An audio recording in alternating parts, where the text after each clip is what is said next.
오늘 말씀은 하박국서 1장 5절에서 11절입니다. 하박국서 1장 5절에서 11절이고요. 제목으로는 힘 빼는 능력을 부어 주시옵소서.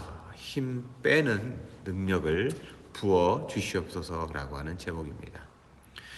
여러분, 이 생트쥐베리라고 하는 이 프랑스 이 작가라고 할 수 있죠. 이 사람의 그 작품, 아주 유명한 작품이 어린 왕자라고 하는 그러한 작품일 겁니다. 여러분들도 웬만큼 다 들어보셨을 거고 영화로도 나와서 여러분들 또 보신 분들도 있을 거예요. 이 어린 왕자가 자기 별을 떠나가지고 제일 먼저 찾아간 곳이 임금님의 별이죠. 이 어린 왕자를 그래서 만난 이 임금님은 신하가 왔다면서 아주 좋아라 합니다. 근데 어린 왕자가 이제 얼마 지나지 않아서 이 임금님의 별에서 지내는 것이 참 따분해졌습니다. 그래서 이제 임금님께 찾아가서 작별 인사를 하러 갔죠. 그때 임금님이 어린 왕자가 떠나려는 것을 갖다가 이제 좀 이렇게 붙들려고 어린 왕자에게 법무장관을 임명할 테니까 별에 좀 머물러 달라고 이렇게 간청을 하는 대목이 나옵니다. 그랬을 때 어린 왕자가 여기는 아무도 없는데 법무장관이 왜 필요합니까? 라고 묻죠. 그랬을 때 임금님은 이렇게 대답합니다. 그렇다면 너 자신을 재판하라. 남을 재판하는 것보다 자기를 재판하는 게 훨씬 어려운 일이다.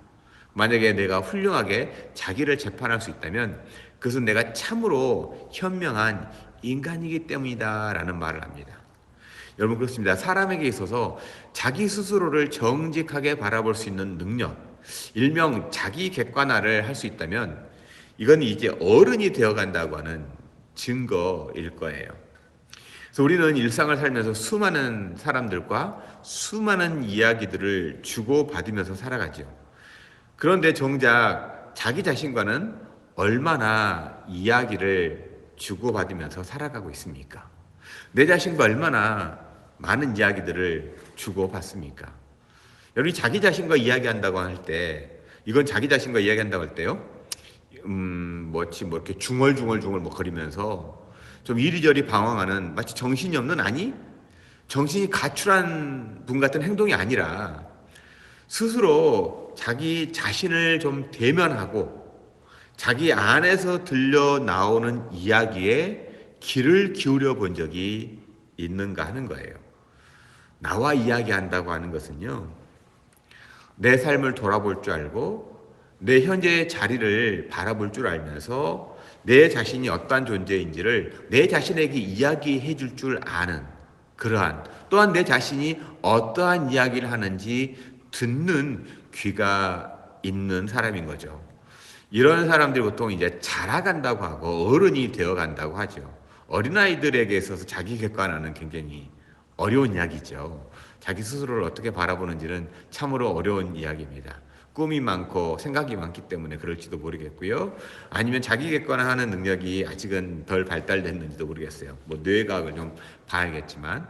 근데 이제 점점 자라면서 또 이런 세상의 모든 풍파를 겪으면서 자기 자신이 누구인지를 알아간다고 하는 것은 이제 어른이 되어간다는 거예요. 그래서 자기 이야기를 좀 들어본 적이 있습니까? 하는 거예요.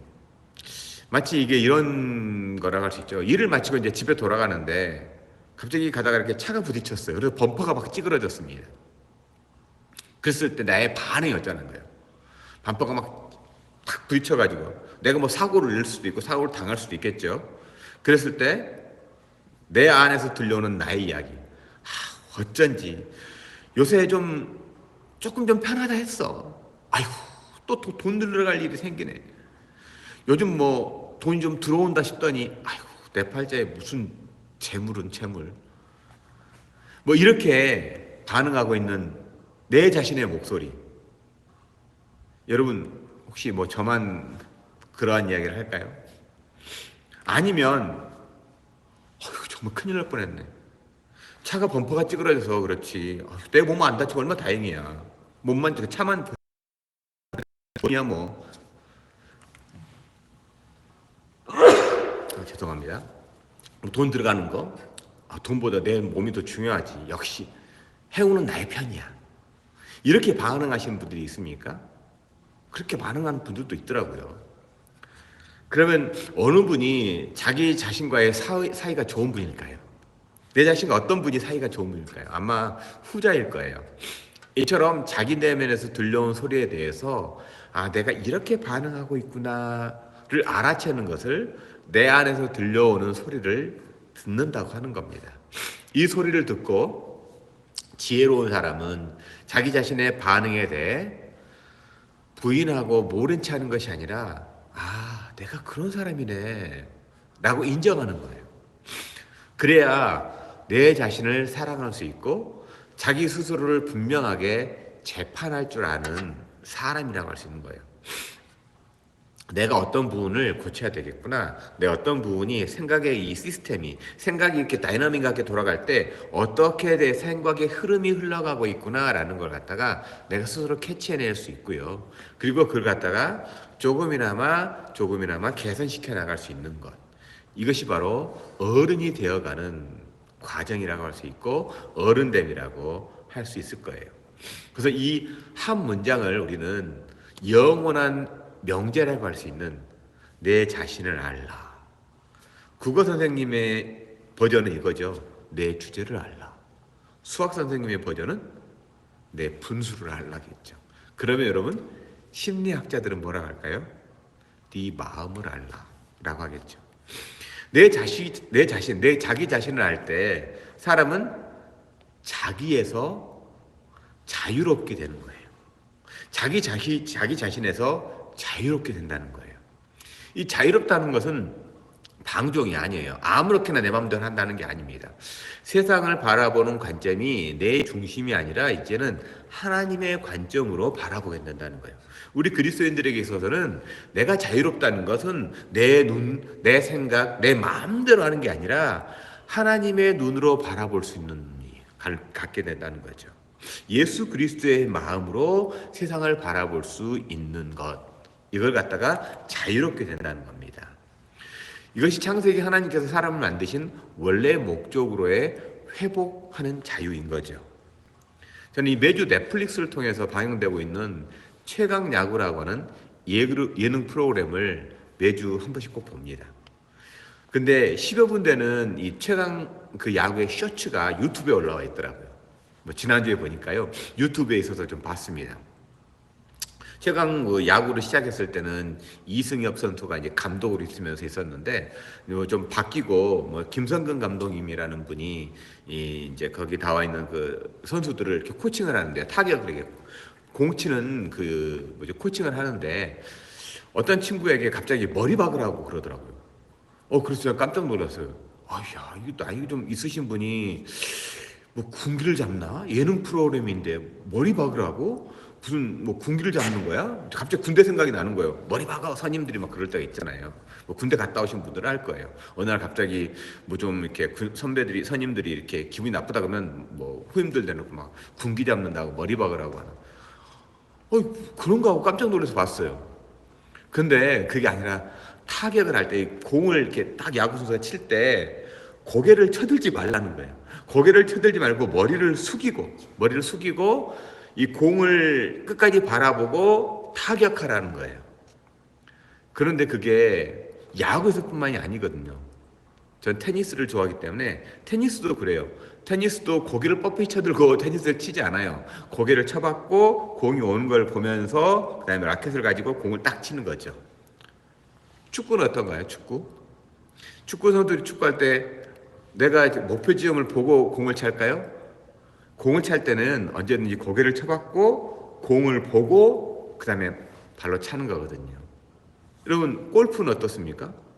골프 할 때 제일 많이 듣는 이야기가 고개 쳐들지 말라는 얘기라고 하더라고요. 네. 그래서 다 고개를 숙이는 거잖아요. 그러고 보니까 이런 운동의 공통점이 머리를 드는 것이 아니라 숙이는 것이라는 걸 좀 발견하는 순간이었어요. 야구도 그렇고, 축구도 그렇고, 테니스도 그렇고, 그 다음에 골프도 그렇고, 그렇구나. 배구는 어떤지 모르겠어요. 배구는 뭐 농구는 뭐 공을 이렇게 봐야 되니까 그런지 모르겠지만, 공을 봐야 때 고개를 들어야지 모르겠지만, 이렇게 이제 공이 밑으로 왔다 갔다 하는 운동은 다 고개를 쳐박아야 된다는 거죠. 그리고 또 하나 야구든 축구든 골프든 테니스든 하나의 공통점이 있어요. 그건 바로 힘을 빼라는 거예요. 힘을 빼라는 거. 뭐 유도도 마찬가지잖아요. 뭐 태권도도 마찬가지입니다. 뭐 힘을 넣어서 하라는 게 아니다. 모두 힘을 빼라는 거예요. 고개를 숙이고 힘을 빼는 것. 저는 이것의 의미가 바로 자유롭게가 아닌가 생각해 봤어요. 자유롭게. 힘이 들어가는 순간 목적지에서 벗어나는 거라는 걸 깨닫게 됐다는 거예요. 아, 내가 힘이 좀 어깨에 들어갔다. 내 손에 좀 힘이 들어갔다. 그런 순간 자유가 아니라 내가 치고자 하는 목적에서 벗어난 거거든요. 테니스 칠 때, 저 테니스 좋아해서 테니스 치지만 테니스 칠 때 어깨에 힘 들어가잖아요. 그러면 공이 내가 원하는 대로 가는 것이 아니라 담장 밖으로 넘어가든지 라인 밖으로 확 넘어갑니다. 힘을 빼고 그다음에 고개를 숙이고 자연스럽게 툭 친다는 거예요. 자연스럽게, 자유스럽게. 또한 제가 몸을 쓰는 일을 하잖아요. 배달할 때도 몸을 쓰는 일입니다. 일할 때도 마찬가지더라고요. 힘이 들어가잖아요. 다칩니다. 몸에 이렇게 경직이 돼 있고 힘이 들어가면 걸을 때 반드시 다치게 돼 있어요. 작년에도 보니까 제가 몸이 다칠 때 보니까 막 마음은 급한데 그러다 보니 몸이 막 힘이 들어가는 거예요. 그러다 보니까 다리를 좀 다치고 그랬는데 힘이 들어가면 몸이 굳고 다칠 확률이 높아져요. 마음이 급해지고 그러다 보니까요. 이게 자유스럽지 못한 거잖아요. 자유롭다는 건 힘을 빼고 내가 의도하고자 하는 정확한 목적지를 보기 위해서 고개를 쳐박는 것이더라고요. 이처럼 우리의 신앙도 내 힘이 들어가면 그것이 능력이 아니라요. 교만이 되어버리더라는 거예요. 그렇다면 교만의 대표적인 특징이 뭘까요? 오늘 말씀 5절에서 말씀합니다. 오늘 말씀 5절에 보면 여호와께서 이르시되 너희는 여러 나라를 보고 또 보고 놀라고 또 놀랄지어다. 너희의 생전에 내가 한 가지 일을 행할 것이라. 누가 너에게 말할지라도 너희가 믿지 아니하리라. 무슨 말도 믿지 않는다는 거예요. 무슨 말도 믿지 않는다는 거. 하나님께서 엄청난 일을 행하고 계심에도 보고 놀라지만 들려줘도 듣지만 믿지는 않는다는 겁니다. 여러분 실제로요 열왕기서에서 보면 유다가 망할 때 보면 어떻습니까? 하나님의 선지자들이 일어나잖아요. 아무리 하나님의 말씀을 대언해도 믿지 않아요. 주변에서 엄청난 강국도 일어나고 그 강국도 일어난다고 하나님께서 말씀해 주시고 너희들이 정말 하나님을 향해 전심으로 나아가야 한다. 너희들이 힘을 빼야 한다 말함에도 불구하고 오히려 힘을 잔뜩 집어넣고 어떻게 하면 그 힘에 붙을까 고민을 하지만 힘을 빼지 않습니다. 에레미야 선지자가 유다가 망한다고 이렇게 예언을 하잖아요. 그 선포를 해도 하나님은 우리가 잘못했다면 우리가 잘못했다고 이렇게 빌기만 하면 들어주시는 분이라고 오히려 에레미야 선지자를 때리고 가둬버리잖아요. 하나님께 나아가 빌고 회개하면 하나님은 들어주셔야 하는 분입니까? 우리가 정말 그렇게 우리가 빌면 하나님 무조건 막 그래 다 들어주셔야 하는 분이에요? 엉터리로 살면서 주일에 교회에 와서 하나님 잘못했어요. 그러면 용서해 주셔야만 하는 그런 분이 하나님입니까? 여러분 이것이 믿음일까요? 현재 그래서 교회가요 마치 유다가 멸망할 때와 별반 다르지 않는 것 같아요. 오늘 말씀 하박국서도 마찬가지잖아요. 유다가 멸망할 때예요. 교회가 힘이 있어야 세상에 함부로 못한다고 생각해서 더 많이, 더 크게 이것을 성장이라는 이름으로 더 큰 성장 여겼습니다. 그래서 한때는 세계에 제일 큰 5개의 교회가 한국에 있을 정도로 위세가 대단했죠. 근데 이처럼 교회가 켜지면 켜질수록 왜 그토록 사람들은 교회를 불신하는 걸까요? 힘 빼는 곳이 교회인데 힘이 들어간 곳이 교회가 되었기 때문은 아닐까요? 그 힘을 동경해서 선을 넘지 말아야 하는 세상, 그 권세와 손을 잡고 자유시장 경제를 이데올로기로 삼아서 만들어낸 신자유주의 신앙체제, 신봉자를 양산하는 곳이 교회라는 명패로 모인 집단이 되어버린 그러한 오늘의 현실인지도 모릅니다. 좀 더 편하게, 좀 더 나이스하게, 좀 더 많은 권력을 우리끼리만 누리는 마치 약육강식의 그러한 신자본주의의 논리가 우리의 논리인 것처럼 높은 고지에 올라가서 낙수 효과를 이야기하고 있는 그러한 이미 폐기된 경제 체제, 경제 시스템을 가지고 와서 아직도 교회는 그걸 신봉하고 있는 거잖아요. 우리가 더 큰 교회가 되고 더 많은 교회가 되면 하나님께 더 많은 쓰임을 받고 저 가난한 사람들을 우리가 좀 더 도와줄 수 있다고 말하는 마치 그럴듯한 논리를 가지고 이야기하고 있는 그것이 교회가 되어버린 것은 아닌가 하는 것입니다. 6절 7절 볼까요? 보라 내가 사납고 성급한 백성 곧 땅이 넓은 곳으로 다니며 자기 소유가 아닌 거처들을 점령하는 갈대아 사람들을 일으켰나니 그들은 두렵고 무서우며 당당함과 위엄이 자기들에게서 나오며. 갈대아 사람, 즉 바벨론 제국을 누가 일으켰다고 말하죠? 하나님께서 허락하셨다고 말씀하죠.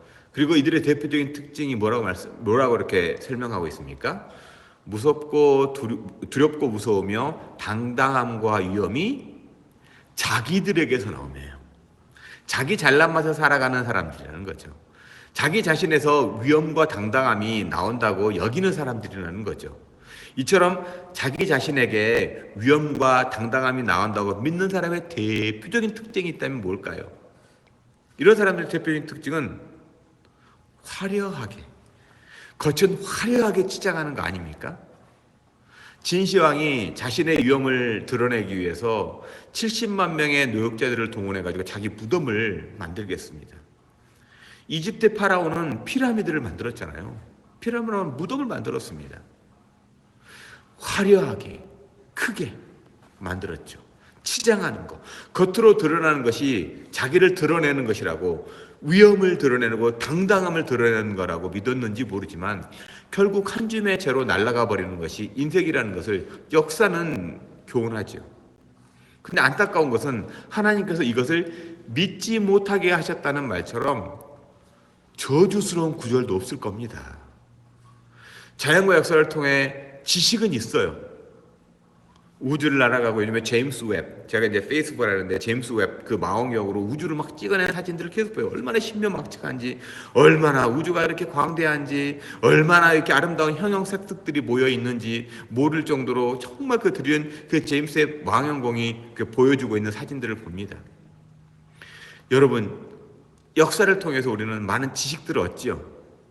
이 지식은 있는데 이를 통해서 하나님의 섭리하심과 계획하심을 통찰할 수 있는 지혜가 없는 인생만큼 부질없고 안타까운 삶이 어디 있겠어요. 하나님은요, 하박국 선지자에게 바벨론이라고 하는 거대한 대제국의 민낯에 대한 이야기를 하시고 계는 거예요. 근데 바벨론의 민낯을 말씀하고자 남유다 선지자 하박국에게 이렇게 말씀하는 걸까요? 분명 하나님을 믿는다고 여기는 이들, 자신들은 성전에서 열심히 제사한다고 여기는 이들을 향해 동일하게 예식의 순서라든가 절차는 정말 철저하게 잘 알고 지키고 있는지 모르지만 정작 중요한 의미, 왜 그러한 절차가 있고 하나님 왜 이 대목에서 말씀하셨으며 하나님 왜 이렇게 제사를 지내라고 하는가 하는 의미를 버린 자다라고 하는 것을 말씀하는 거예요. 토라에서 말씀하는 제사 예식과 제물에 대한 제물을 잡고 무엇을 바치고 나누어야 하는지 아무리 많이 안다고 한들 왜 제사를 해야 하는지에 대한 그 근본적인 의미에 대해 무지하다면 수많은 지식이 무슨 소용이 있겠습니까? 그 대표적인 예가 예수님 시대의 종교 지도자라고 할 수 있죠. 그 제사장들의 타락 볼 수 있지 않습니까? 사두개인들이요, 사두개파 그 사람들 나오잖아요. 솔로몬 시대의 대제사장 사독의 후손들이라고 주장하는 자들입니다. 그들은 제사장들이잖아요.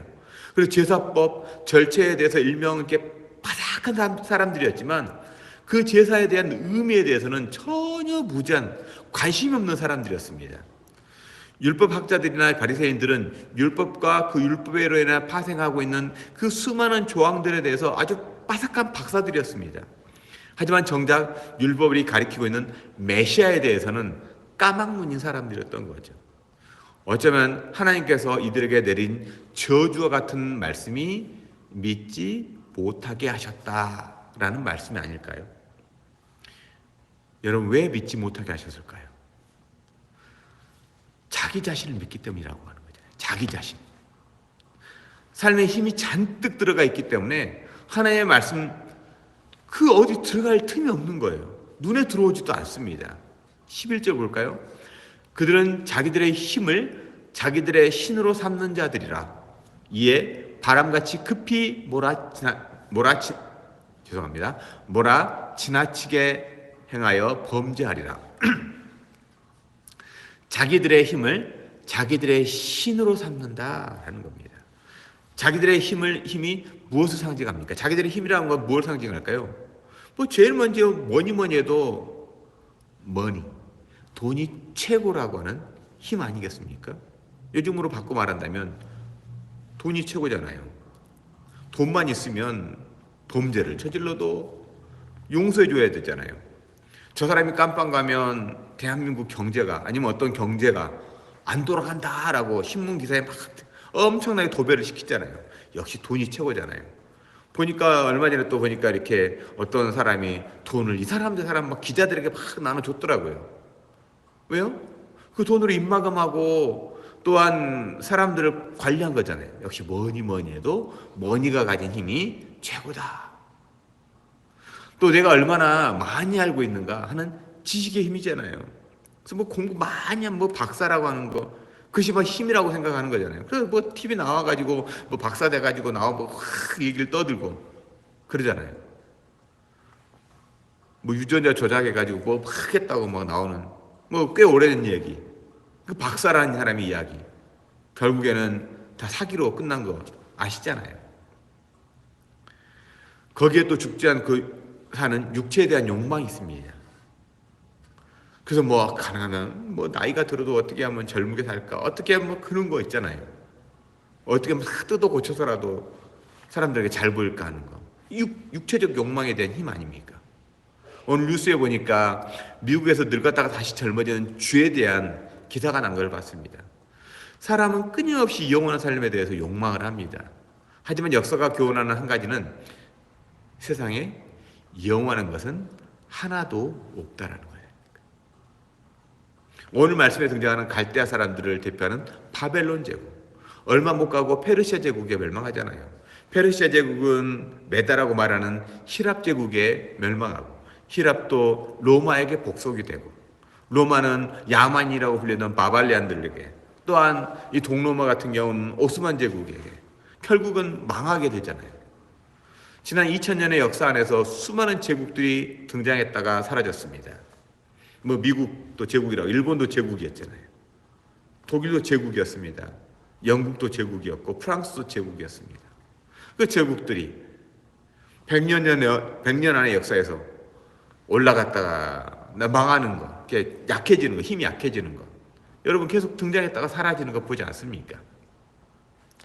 영원할 것 같은 권력도요. 일명 권무시비록이라고 금방 사라지고 마는 허상 같은 것들입니다. 그럼 우리 인생이 이처럼 여러분 허무한 것입니까? 허무한 삶을 살라고 하나님은 사람을 이 땅에 내신 이유일까요? 더 나아가 독생자 아들을 이 땅에 보내시고 십자가에 죽게 하신 것입니까? 아닙니다.